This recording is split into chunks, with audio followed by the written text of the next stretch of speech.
Hello, I am Dalton Rouse with Ted Brown AVL Services. I'm joined here by Jason Bradley, and we are at City Central Church in Tacoma, Washington. Jason, Yes, sir. we've done a few installation projects for the church, um, and we'll talk about what we've done here so far, and what's yet to come. Um, can you share a brief overview of City Central Church, your history, mission, and congregation? Yeah, we are a non-denominational church. It's been a church since about 98. Um, and I mean, we just endeavor to be, a great community where people can build their relationship with Jesus as well as with others and just love being where we are in the center of the city to just display the love of Christ everywhere we can. Awesome. Yeah. And what is your role at the church? I am the worship pastor, which means I'm over everything that is creative arts, music, technology, you name it. Um, Awesome. yeah. And how does AV technology support what you do week to week? Oh man, AV is really at the heart of everything that I do. So it's the prime vehicle which we use in order to do what I do, whether it's music, creativity, visuals, you name it. It's all goes through, all goes through AV. Gotcha. And before we began these projects, what were the biggest challenges you were facing with your previous sound and video systems? I mean, there was a few. The sound, we came in as a setup teardown church. So we had a system that's designed to be just set up somewhere, two subs and mains on some sticks. And so we were augmenting an existing system with that. And so there was a lot of holes in our sonic landscape here, is it to say the least, as well as the aesthetic just wasn't pleasing. But that was probably the biggest issue. What else was part of that question? Um, just the biggest challenges with the sound and the video. Yes, there was that. And then the video, we had the same was set up, tear down. We had never had an integrated system. And so we were limited by, we have one camera here and one camera here.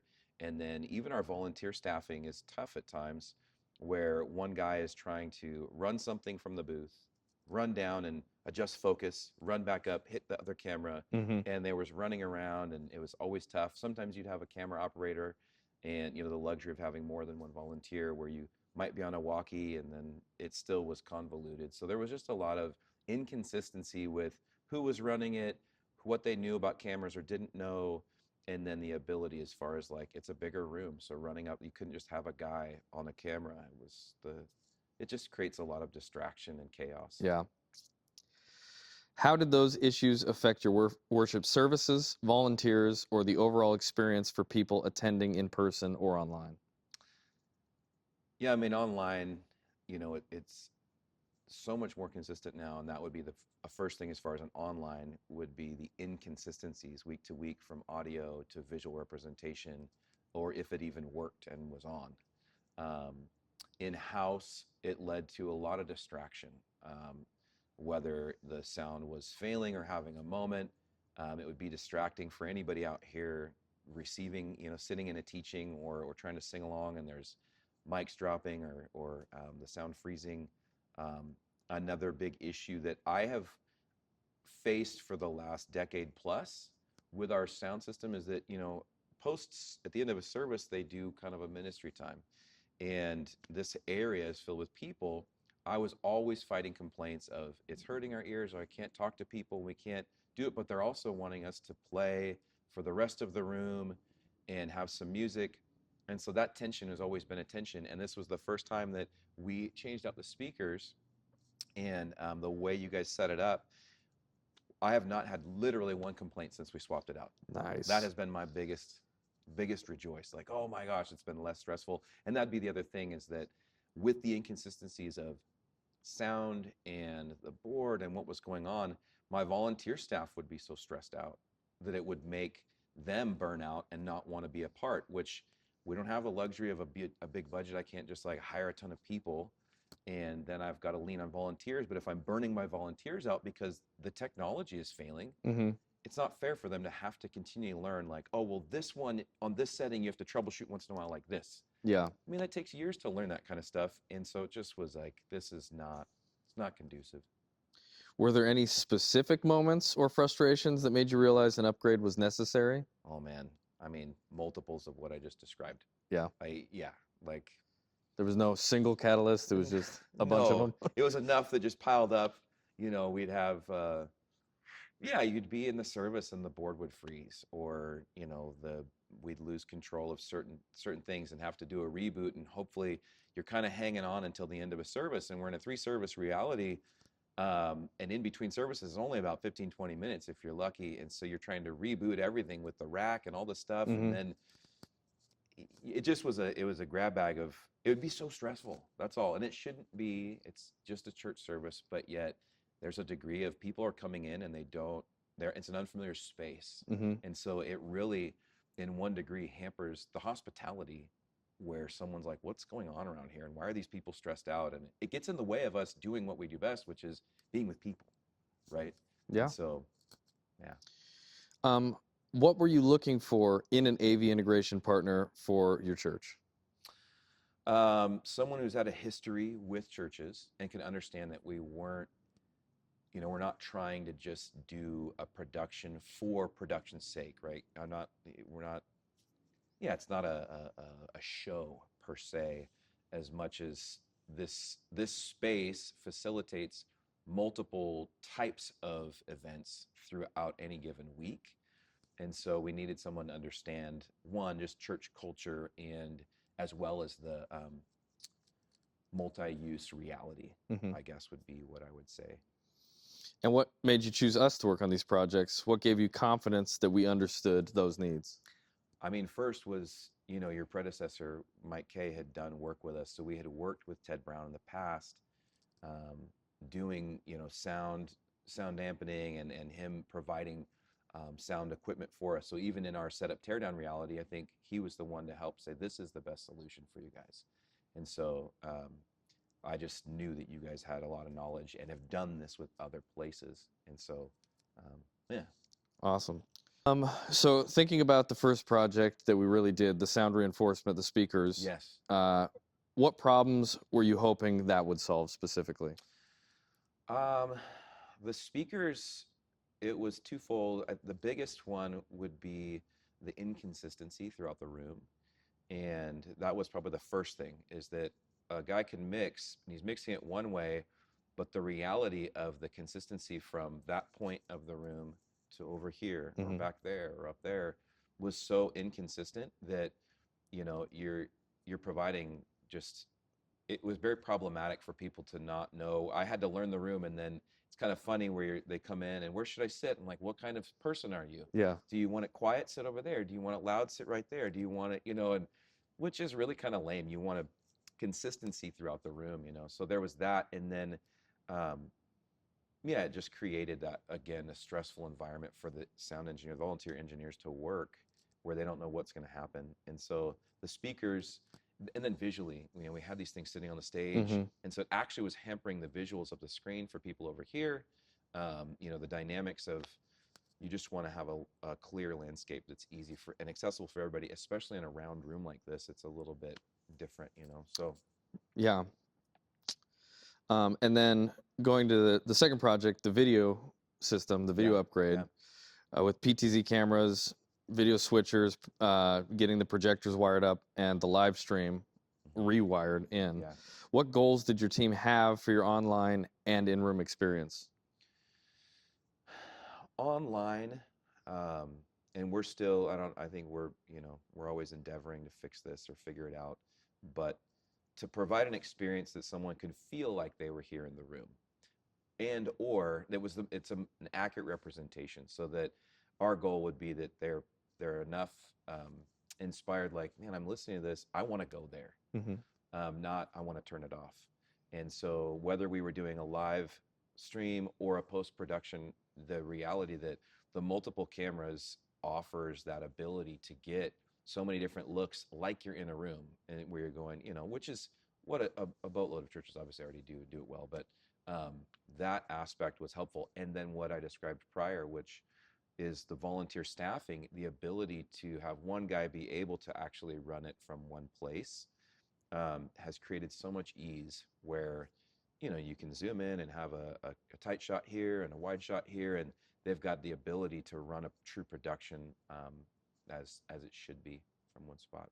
And it provides in-house, even out in the foyers on the TVs, they're getting that stream out there. So those that are Hmm. out there are able to, or if they're volunteering, they're able to watch and get that same live stream and feel like, oh, I'm in the room and I'm getting the different views and the tight shots, so they're not just kind of ostracized out there. Yeah, and I remember even with the projectors that there was intermittent problem there where one of them Yes. would just drop signal, right? Or both of Yeah, them. yeah, yeah. Yes, there was inconsistent. That's right. I forgot about that one. Yeah, that consistency, where people are, I'm getting text messages in the middle of a service like, "Hey, your left projector's out," and I'm trying to lead from the platform, and I'm like, I can't do anything, Yeah. And so even that, which is highly distracting, because especially in this room, you've got these two screens. That means that like anybody sitting over here, if this goes out, they don't see what's going on, over here. So that kind of Gotcha. interesting. Yeah. And then third, the audio inputs and mixing overhaul that we just did, including the digital stage boxes, rewiring everything, hmm the new in-ear monitor mixers, and the digital console itself. What improvements were the most important for your worship team? First and foremost was the board, that it wouldn't have problems that were intermittently dropping, freezing, giving us no control, and it taking control as it so desired. That was the first, because it creates a level of ease now where I have more uptime than anything. I'm not thinking about or wondering or questioning about the downtime or if it's going to have a problem. I can train volunteers. There's the ease of use. The other was the wiring. We weren't running at full capacity of all the channels. I have, tape over certain channels. This one doesn't work. This doesn't work. And that's really lame. Like you're Yeah. trying to, I brought in other teams for an event we were doing, and I'm the host, so I'm running around plugging things in, and I've got these other teams who are still getting to know me, but I'm trying to accommodate their team, and I don't have enough channels.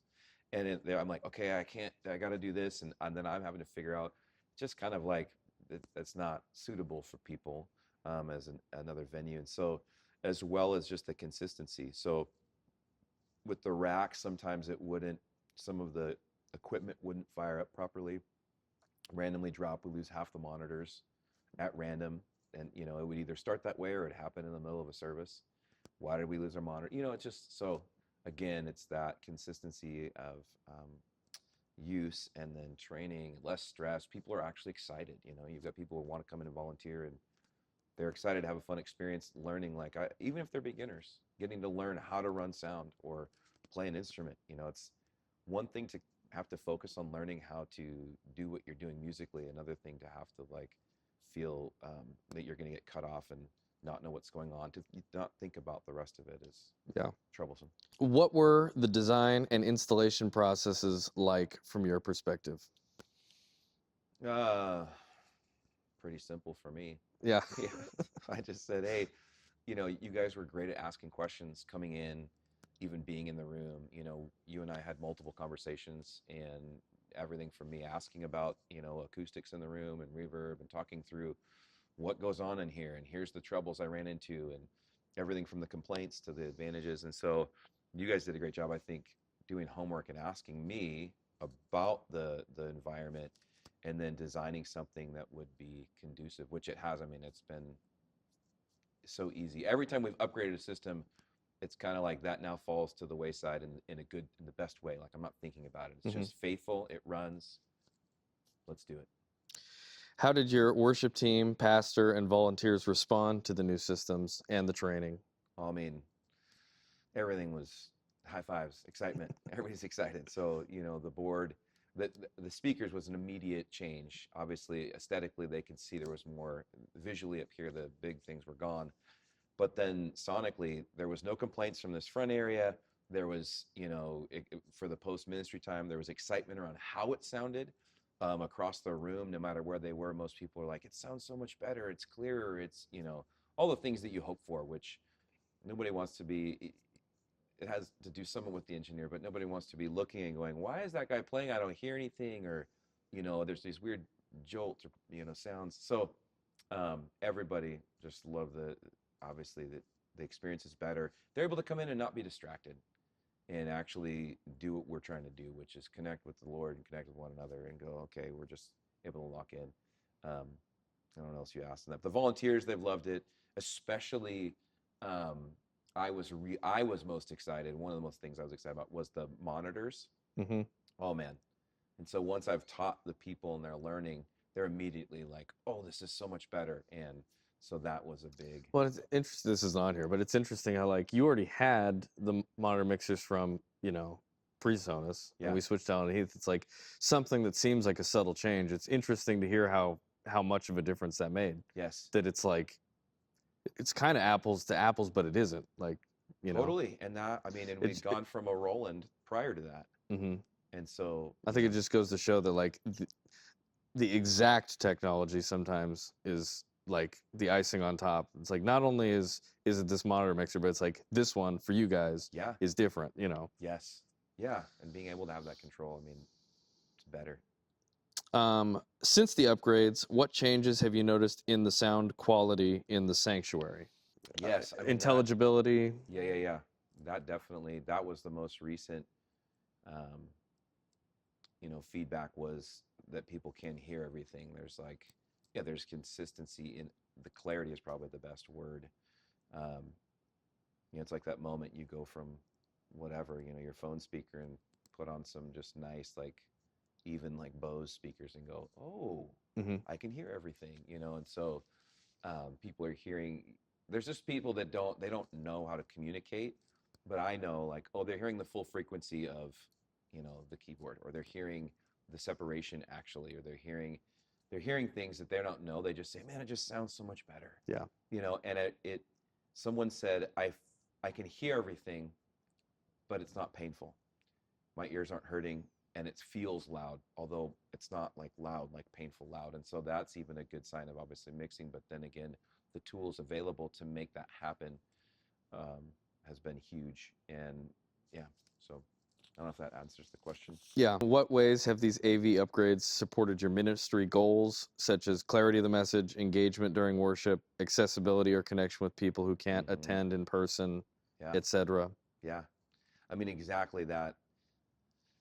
Um, in person, it definitely there's just not those moments of distraction, and that can seem kind of trivial, but when you're in a moment and we're talking about things that aren't just like this is how you do math, we're talking about issues of the heart, very important life issues at times. And when someone gets pulled out of that, it's discouraging. You're like, well, that's kind of sad. And they leave like, wow, I was kind of distracted because that mic kept popping all day and you name it. So as far as it's enriched it better and that it's removed a lot of distraction. I know I've said that a lot, but it's just such a big deal Mm-hmm. that not only it's somewhat distracting for the congregants, but it's even more distracting for the people trying to execute because they're thinking about it. So they're not giving their best in what they can do because they're thinking, I don't want to deal with this microphone. Why is this doing this? Everything from the pastor teaching and having one of the face mics and having that be a problematic. I mean, you replaced one of those for us, gosh, years back probably, where it was problematic, and we're not even talking about that in this list of things, but those types of solutions where there's the big wholesale solutions that you guys do for us, and then there's the small things that have to do with is the antenna receiving a wrong signal and getting these noises that are distracting. And so now that they don't have to think about it, the musicians don't have to think about it, then that means they're going to be the most creative they can be. The teachers are going to teach with the most level of gifting that they have and talent, and like to teach. So they get kind of the body here and online is just going to should get that much more of a full, wholehearted product, so to speak. Gotcha. Have these systems made things easier for your volunteer tech team? If so, how? Yes. Yes. the the video, I'm trying to think, sort it out in my brain. The video system was an immediate upgrade, and there's been a handful, not a handful, there's been a few people that have been trained on it and immediately just love the ability to run the cameras has been that much easier, that much easier to understand. So the training level has shortened, or the training time has shortened, and the efficiency has gone up because of that. Likewise, I wasn't sure what we'd get with the board. And it's easy for us to say, well, yeah, it should be easier for them to learn, you know. We recorded your session that you taught us, but then in training others that weren't there, it has already proved, everyone who's sat down on it has thought this is so much easier to understand than the prior system. So like you said before, I mean, it maybe is just the right technology for the right group of people, Mm-hmm. but it does make a difference, and it was much more understandable. And I thought I'd be going through a lot of hours of training others, and it's not taking that long, Yeah. which is encouraging. Well, I think that's the difference between like just buying a digital board and then having somebody like us come set it up for you. Yes. You know, there's Yeah. a lot of ways to set up that board. Yes. Choose your destiny. Yes. So trying to gear it towards making it easy, Yeah. I think makes a big difference. Well, and that should be said, right? So had I bought it myself, I would have taken forever, which was the other board we had prior. Yes, you guys, we bought it from you, but you didn't do setup. We had a prior guy do setup. And so the setup was conducive to his thought process. When he moved on, he was here for a handful of years and he had to move on. His family moved out of state. We're left with a board that is in his thought process. And so training was even that much more difficult because we're trying to understand what's going on, where this, you guys were able to tailor it to us and say, what do you want here? How do you like this? And so to have you guys a part of the process was absolutely instrumental, because then you could set up for us like you're saying. So I'm just emphasizing that man, that's what was huge. And then you to offer the training, us to walk through it. And now it's like, it does make more sense for people. It's easier. Can you describe any specific Sunday or event where the upgraded systems made a noticeable difference? I mean, week one, it was right away. People were like, oh yeah, I can hear a difference. I mean, Have you done, because I know you do like conferences and stuff here. Have any of those happened since we've gotten the new? Okay. What has been the biggest win or most obvious benefit from these AV upgrades? Like if you had to pick one thing that you're like, thank goodness that that's different now.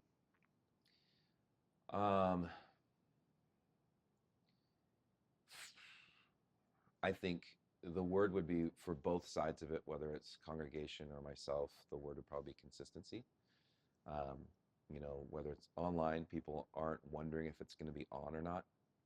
That was a big question a lot. Mm-hmm. Or, you know, the sound is not working, this isn't working, the video signal's not working. To inside, the people, it's just starts to become something they don't think about, which was the point, that they come in and they're at ease, and they know what they're going to get. And for me and my team, when there's no stress, everything goes so much better. You're not talking to somebody who's freaked out, and you know, like that's not what these times should be about. So the reality of the amount of stress and lack of connections I would have with people, because I'm kind of like, hey, okay, great, good to see you, and I'm just, Yeah. that's what people know of me classically over the last 4 years. So your mind is just elsewhere. Oh yeah, they're like, you can see, if you want to talk to Jason, you have to run with him. Like he's running somewhere in the building every Sunday morning. And so that's happening way less. And now I'm actually present, which is huge. It's like, that's why I'm employed here, is to be a part of this thing and not just the guy trying to hold all the wiring together and fix this, do this. So I think less stress it's a big deal. It's worth it. Like that, it's worth it for us to go. I'm not thinking. We come in, we turn it on, and we go. Yeah, we worry about other things. Yeah. Yep. If another church were considering similar upgrades, what advice would you give them? Man, I think first I would say, like, and I have told people this, like, do you ever connect with Ted Brown? Like, you know, I'll first direct them there and let them know this is what we've done. You know, that you guys would actually talk them through what solutions would be helpful. I obviously would sell them whatever. I'm like, well, this is what we use, and this is what we, you know, and tell them why. But I definitely would push them towards you guys, because it's just, yeah, there's a level where you're like, do you really want to keep doing duct tape on all your stuff? You know, like, so obviously if they can afford it and they need to figure out a plan, it's like, just do it. I don't know. It's helpful. I love that. Obviously we're down the road from you, so it's kind of nice. Yeah. I can roll over there and bug you, you know, but you guys are so kind. I imagine if I was out in Spanaway, you'd drive out anyway, you know. What future goals do you have for AV and media at City Central Church? Future goals. Well, We still haven't touched our lighting system here, and our projectors. I don't know how old they are. I mean, we moved in the building 4 years ago, and I'm already having to replace. I've had to replace the bulbs, and so as far as that's concerned, I mean, I think we have yet to touch that system. And for the sake that it's just old, it's an old system. That system is failing us on occasion with its issues, and that's a whole nother talk for another day. But I think those those things, need to be changed out, and for all the same reasons: Yeah. consistency, ease of use. In one sentence, what does excellent audio and video allow your church to accomplish? It allows us to accomplish our vision and mission, which is right there on the wall. A reach, restore, equip, and a door, become, contend. This allows us to do what we do without thinking in the best way. And how would you describe what it's been like partnering with us over multiple projects? It's gotten better each project. We've developed a relationship. Yeah, it's like, I don't know. It's like going to your mechanic guy. Like, oh, I got to take my car in. Well, I go to my trusted guy. Like, you guys are trusted, and so I don't know. It's been great. I don't know. I don't. It's a yeah. I mean, great is good. It's been I'm good great. with great. I like great. It's been great. Yeah. Awesome.